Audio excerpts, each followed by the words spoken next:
तो बाबा साहब ने यह अध्ययन किया, उन्होंने कहा कि बहुत सालों तक ये मामला रुका था भारत में ईसाई धर्म का।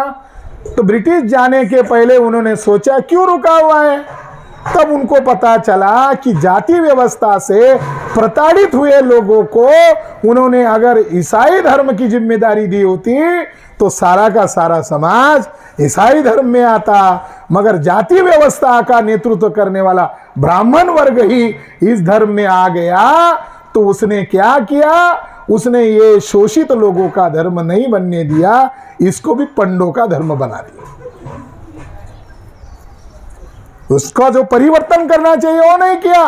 और फिर ब्रिटिश जाने के पहले पहले उन्होंने ये जिम्मेदारी अब शोषित लोगों पर छोड़ दी, मगर अंदर घुसे हुए ब्राह्मण लोगों के कारण शोषित लोगों ने मुंह मोड़ना शुरू कर दिया।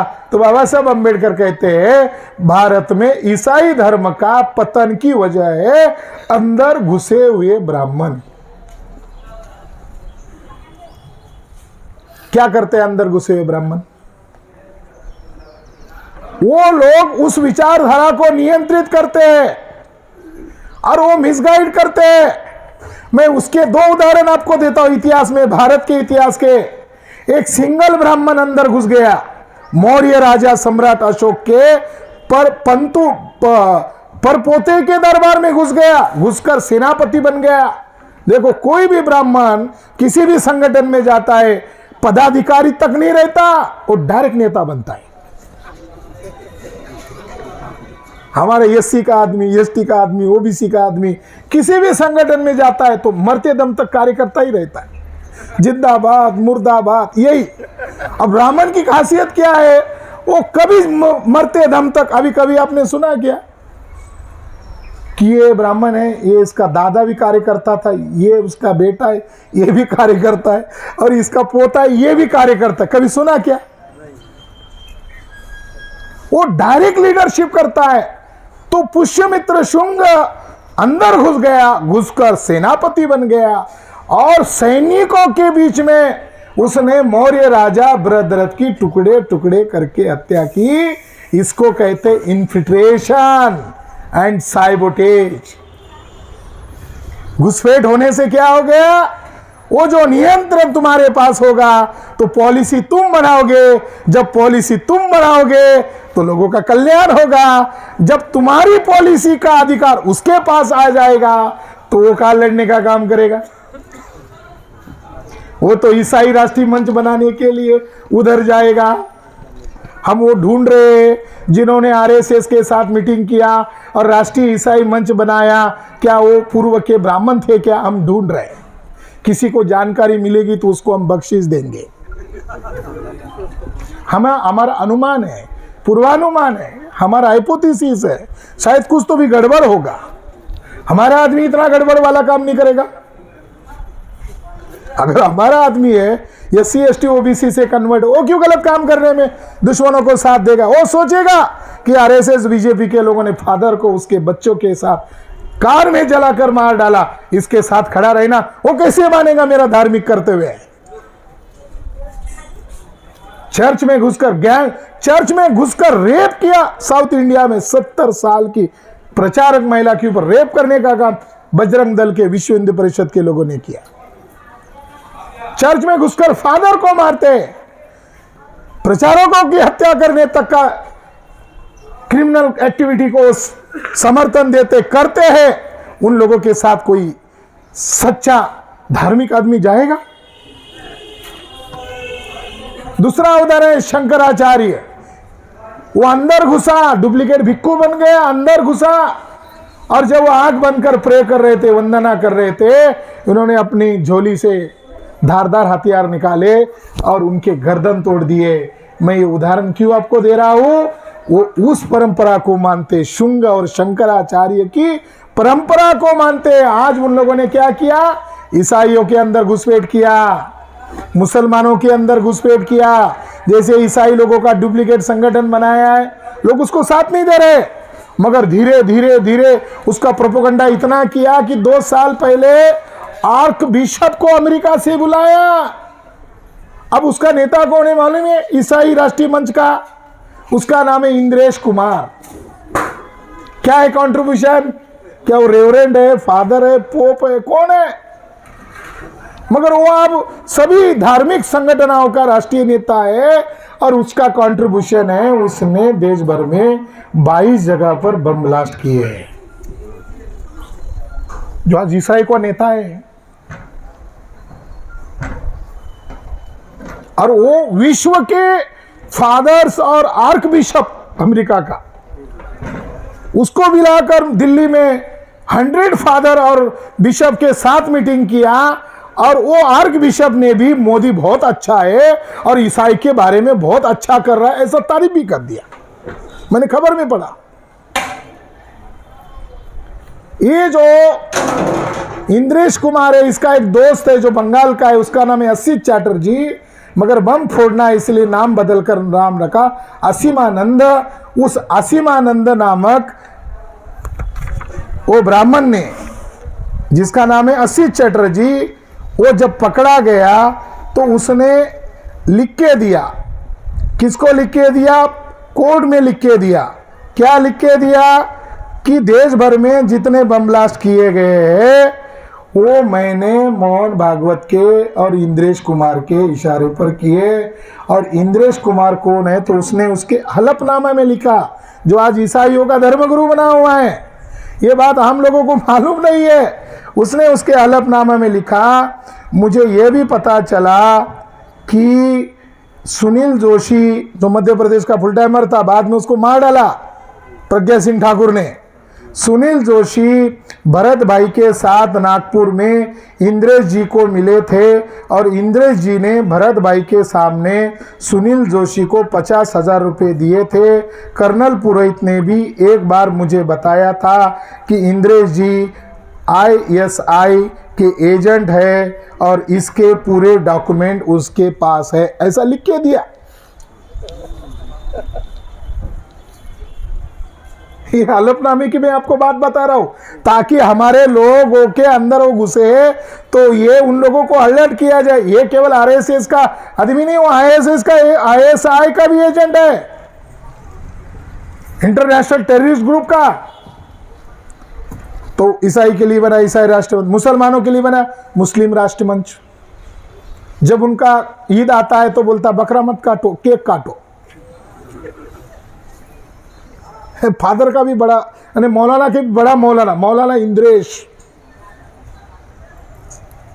बुद्धिस्टों के लिए गुमराह करने के लिए संगठन बनाया भारतीय बौद्ध संघ।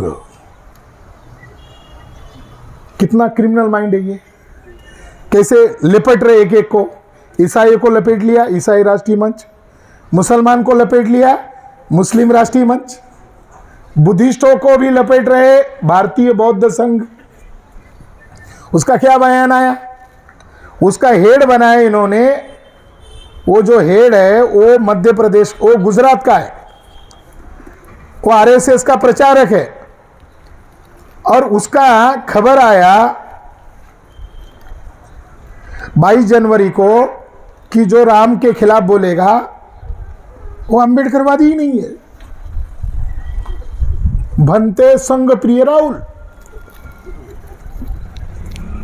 यानी ये लोग जो RSS के लोग SC ST OBC को हिंदू बनाकर इस्तेमाल कर रहे थे, ये जानकारी बता रही है कि अब वो हर धर्म में घुसपैठ करने में कामयाब हो रहे हैं। बुद्धिस्टों में घुसना चाहते हैं, सिखों का संगठन बनाया, सिखों के अंदर भी। तो ये वर्ण व्यवस्था, जाति व्यवस्था, छुआछूत, गैर बराबरी, विषमता को मानने वाले लोग जो है, उनकी विचारधारा को आप नकारना चाहते हो तो आपके पास वैसी रणनीति चाहिए, वैसा स्ट्रैटेजी चाहिए, वैसा प्रोग्राम चाहिए। क्या ये हमारे लोगों के पास है क्या? वो आपको मारने की साजिश कर रहे हैं, वो आपको बदनाम करने की साजिश कर रहे हैं। आप कहे तो इधर कोई मारेगा तो इधर दो मारो भाई, इधर दो, इधर मार रहे। मेरे धर्म ग्रंथ में लिखा, इधर कोई मारता इधर दो मारो। वो सदाचारी लोगों को सदाचार सिखाने के लिए, डेविल्स को सदाचार सिखाने के लिए नहीं है, हैं? वो डेविस है, उनको सदाचारी बनाने के लिए कह रहे हो।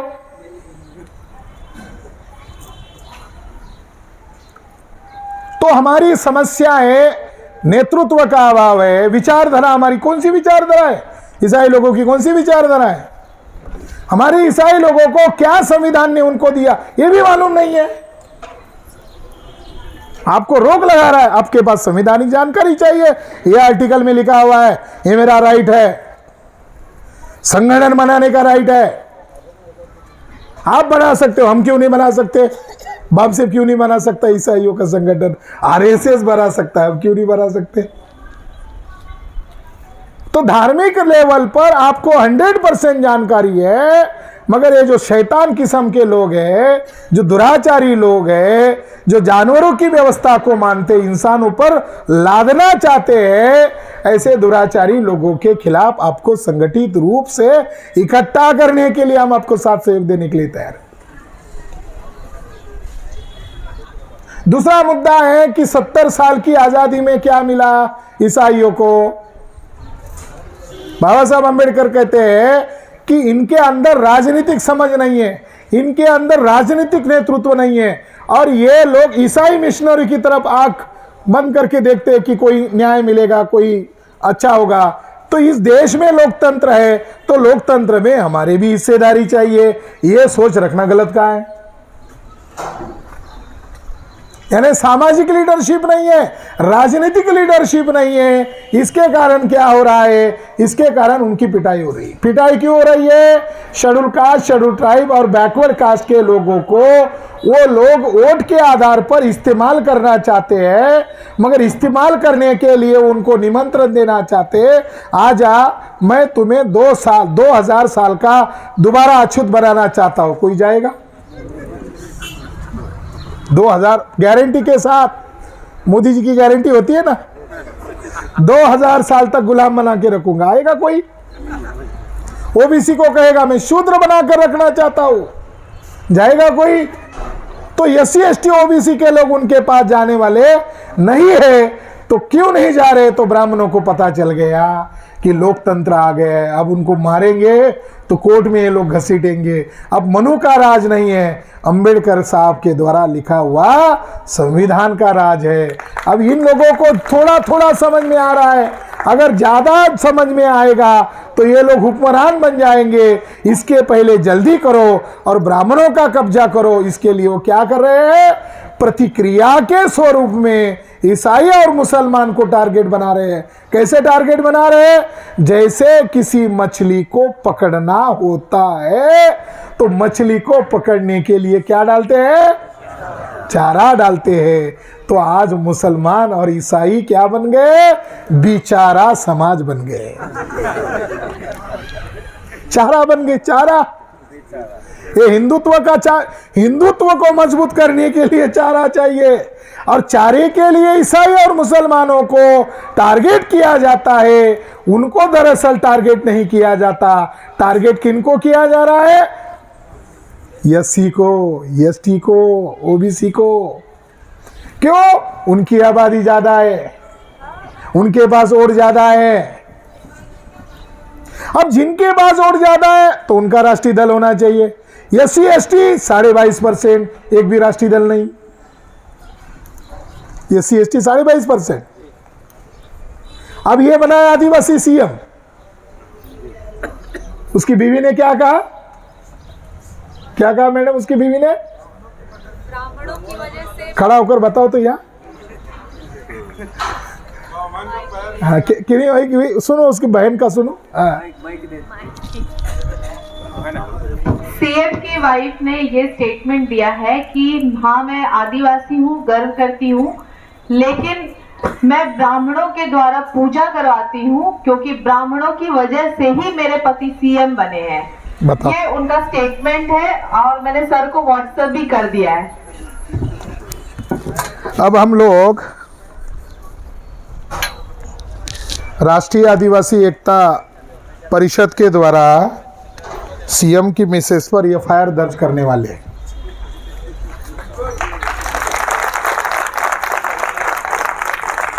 और उनको एक नोटिस भेजेंगे कि आपको किस आधार पर आदिवासी माना जाए। आप खुद कह रही है कि मैं ब्राह्मणों की पूजा करती हूँ और ब्राह्मणों के कारण ही सीएम बन गए हैं, तो किस आधार पर आपको आदिवासी माना जाए? अगर आपको इतना ही ब्राह्मणों से मोह है तो चलो आपको आदिवासी क्लास से ही निकाल देते, आप जाओ उधर ही जाओ। जिस सीएम का ये रवैया है, उसकी फैमिली का ये रवैया है, तो फिर वो आदिवासी का क्या कल्याण करेगा? तो आजादी में हमारे लोगों को क्या मिला? SC/ST का 22.5% है, उनका कोई राजनीतिक दल नहीं है। कांशीराम साहब ने बनाया था, वो एक सतीश मिश्रा ने खत्म कर दिया। OBC 52% है, OBC का एक भी राष्ट्रीय दल नहीं है। 52%। मुसलमानों का भी एक भी राष्ट्रीय दल नहीं, ईसाइयों का तो दूर दूर का कोई, मतलब उसके बारे में कोई सोचता ही नहीं। अरे उसके बारे में क्या सोचे? ज्यादा से ज्यादा लोग मुसलमानों के बारे में, मुसलमानों का कितना है, ईसाई के बारे में तो कोई सोचता ही नहीं। हम सोचते किस राज्य में 2-4 MP तो होने चाहिए। इस देश में पार्लियामेंट्री सिस्टम पर कांग्रेस ब्राह्मण, बीजेपी ब्राह्मण, CPI CPM ब्राह्मण, तृणमूल कांग्रेस ब्राह्मण, 5 राष्ट्रीय दल ब्राह्मण। जब एंटी कन्वर्शन बिल पारित करना होता है तब ये 5 दल एक आते हैं, डिनर करते हैं, बोलते हैं कल एंटी कन्वर्शन बिल पास करना है, तो कल क्या करना होगा, लोकतंत्र में विपक्ष का एक रोल है, हम नाटक करेंगे, कल हम थोड़ा हंगामा करेंगे, और आप हंगामे में आप सत्ताधारी हो, आप बिल को पारित कर देना, ताकि लोगों को यकीन लगे कि विपक्ष जिंदा है। उनको तो डिबेट करना चाहिए ना अंदर घुस के। CA लागू कर दिया। CA पर कांग्रेस का भी एक मत है, बीजेपी का भी एक मत है, CPI का भी एक मत है, CPM का भी एक मत। अरे गजब के हो, आप बाहर झगड़े करते हो और SC/ST OBC माइनॉरिटी को गुलाम बनाने वाले जो संविधान विरोधी कानून है उसमें आप एक मत हो।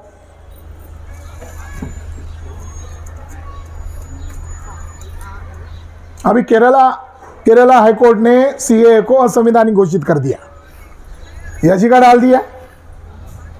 ये धार्मिक भाव से बनाया गया है, ये भेद करता है, या तो इस ड्राफ्ट को चेंज करो नहीं तो रद्द करो, ऐसा केरला हाईकोर्ट का जजमेंट आया। कल खबर आई। चलो ईमानदार जज है, शायद उसको ईडी का डर नहीं है।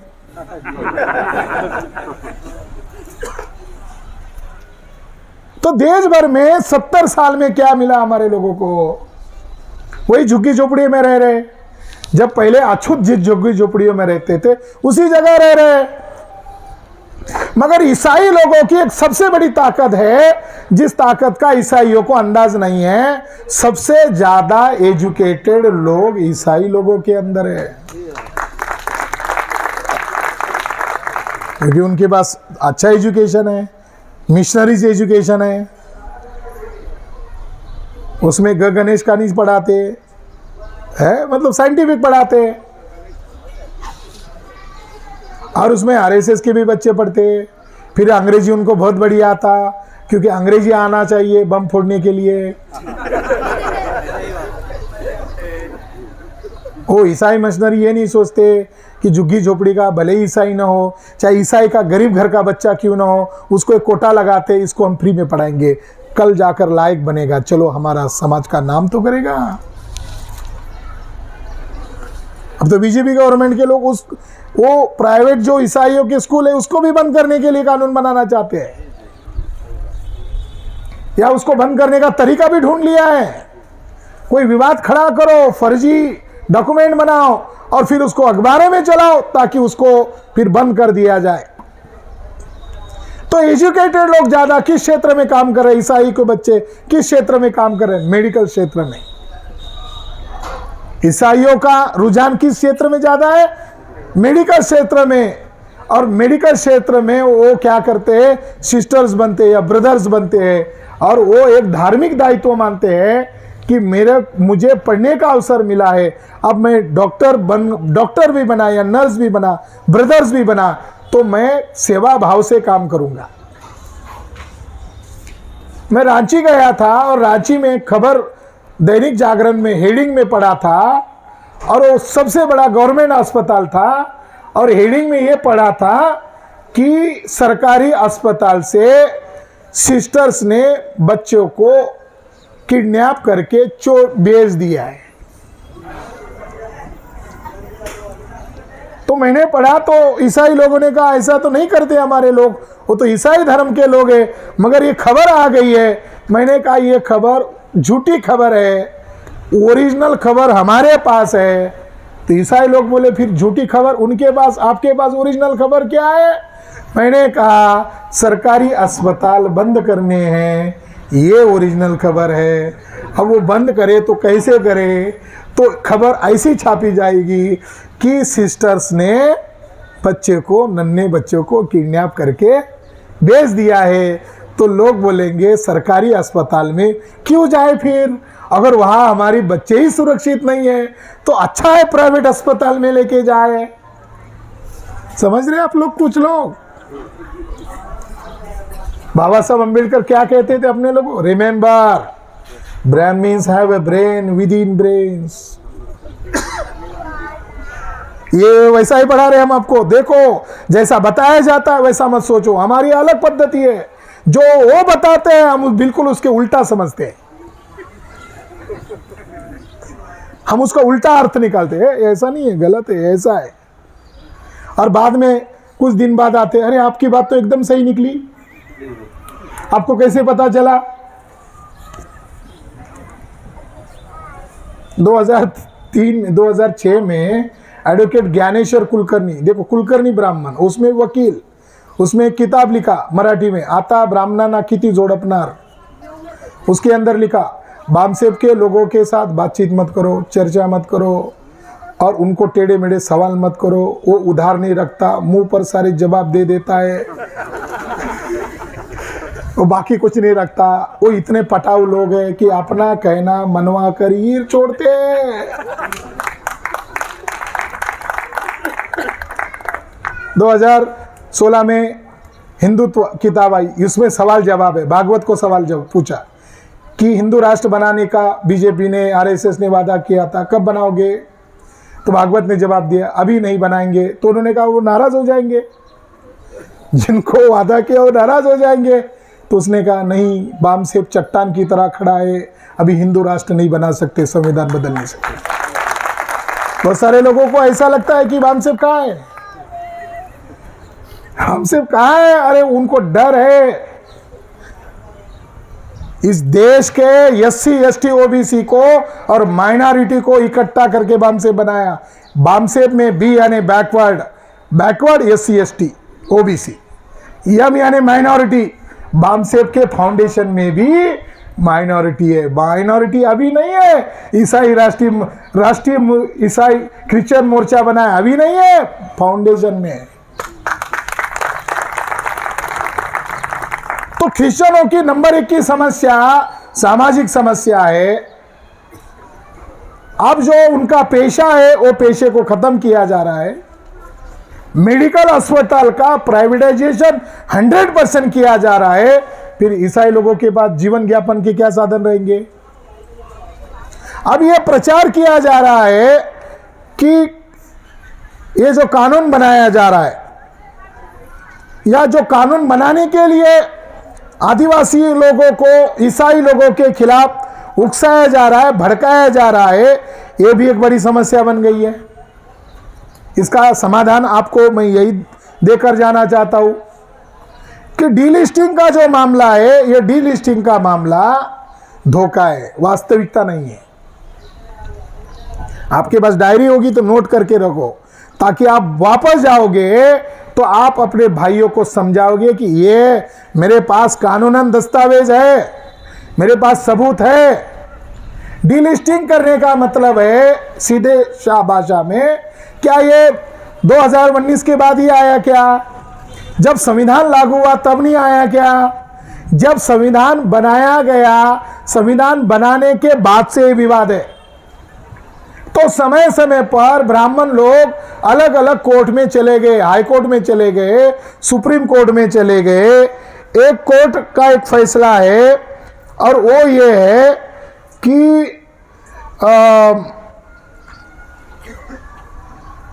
आपको मैं आधार देता हूं, उसका सबूत देता हूं।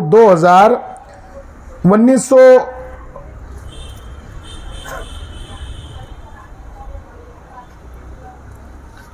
पटना कोर्ट का एक जवाब है, उसमें लिखा हुआ है 2006 का महाराष्ट्र का एक 2006 में ऐसी ही केस महाराष्ट्र में चली गई। महाराष्ट्र राज्य बनाम आदिम जमात मंडल, माना एक ट्राइब है ये जमात मंडल, तो उसमें लिखा है 2006 के AIR-SCW 1529, ये उसका नंबर है। उस केस का नंबर क्या है? 2006 AIR-SCW 1529, महाराष्ट्र स्टेट वर्सेस माना ट्राइब्स कम्युनिटी। उसमें यह कहना है अनुसूचित जनजाति का दर्जा देना और नहीं देना राष्ट्रपति के आदेश पर निर्भर है और राष्ट्रपति के दिए गए आदेश में संशोधन कोई भी अधिकारी नहीं कर सकता, सिर्फ संसद ही कानून के द्वारा यह करने की अधिकृत है। हो गया। यानी वो जब विवाद गया तो जवाब दिया गया, ऐसा कोई भी बकवास कर रहा है उसको मान्यता नहीं दी जाएगी। उसके बाद एक केस और गई,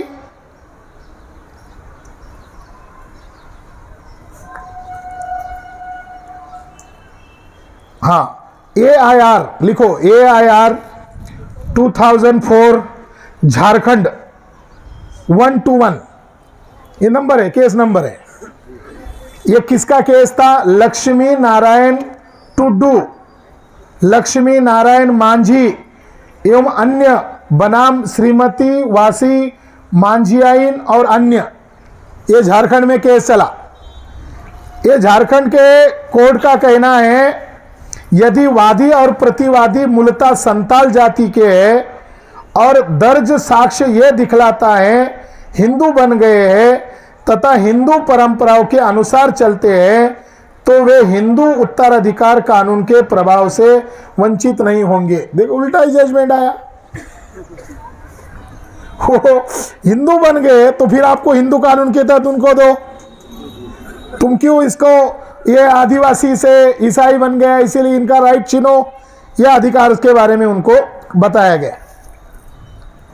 एक जजमेंट आया, अब ये इंपॉर्टेंट है, WPPIL नंबर 6884 ऑफ 2002, नोट कर रहे हैं आप लोग?